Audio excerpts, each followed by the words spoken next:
السلام علیکم dear viewers, خوابوں کی تعبیر کے آپ کے فیورٹ چینل شعور انفو سے میں ہوں پروفیسر شبیر احمد۔ ہمارا آج کا ٹاپک ہے خواب میں ہنٹنگ یعنی شکار کرنا۔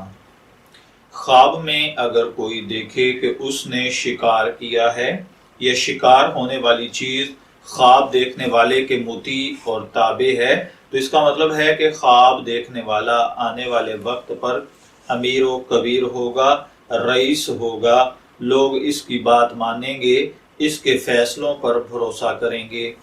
اسی طرح بعض اوقات خواب میں شکار کرنا اور شکار کا اس کا مطیع اور تابع ہو جانا، چوروں کا سردار ہونا، ڈاکوؤں کے سرغنہ کا سردار بننا ہوتا ہے۔ اسی طرح اگر کوئی دیکھے کہ شکار اس کے تابع نہیں ہے تو پھر اس کی تعبیر اس کے خلاف آیا کرتی ہے۔ اگر کوئی دیکھے کہ خواب دیکھنے والا خود شکار بن گیا ہے تو اس کا مطلب ہے کہ خواب دیکھنے والا اپنے دین میں نقص دیکھے گا یا پھر اس کا دل غلط باتوں کی طرف مائل ہوگا۔ خواب کے اندر اگر کوئی یہ دیکھے کہ اس نے شکار کو کسی جال یا پھندے سے پکڑا ہے تو اس کا مطلب ہے کہ خواب دیکھنے والا مکر اور ہیلے کے ساتھ لوگوں کا مال چھینے گا یا حاصل کرے گا۔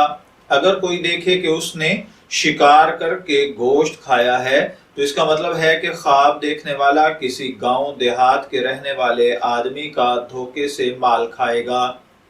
اگر کوئی دیکھے کہ خواب دیکھنے والا مختلف جانوروں کے رہنے کی جگہ پر جا کر خود رہنا شروع ہو گیا ہے تو اس کا مطلب ہے کہ خواب دیکھنے والا فراڈی دھوکے باز لوگوں میں رہے گا۔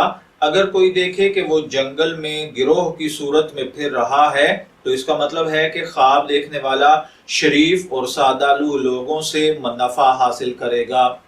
اگر کوئی دیکھے کہ اس کو جنگل میں کوئی تکلیف پہنچی ہے تو اس کا مطلب ہے کہ خواب دیکھنے والے کو نقصان ہوگا۔ اگر کوئی خواب دیکھے کہ شکار اس کے ساتھ باتیں کر رہا ہے یا اس کے مطیع ہے تو اس کا مطلب ہے کہ خواب دیکھنے والا اہل علم، اہل فضل لوگوں سے بات کرے گا، ان سے مال و دولت پائے گا یا وقت کے حکمرانوں کا مقرب ہوگا یا پھر جہاں پر وہ جاب یا بزنس کرتا ہے اس ایریے کے بڑے لوگ، رئیس لوگ اس کے ساتھ دوستی کرنا چاہیں گے۔ اگر خواب دیکھنے والا جاہل ہے اور تو اس کا مطلب ہے کہ لوگ اس کی باتوں پر تعجب کریں گے۔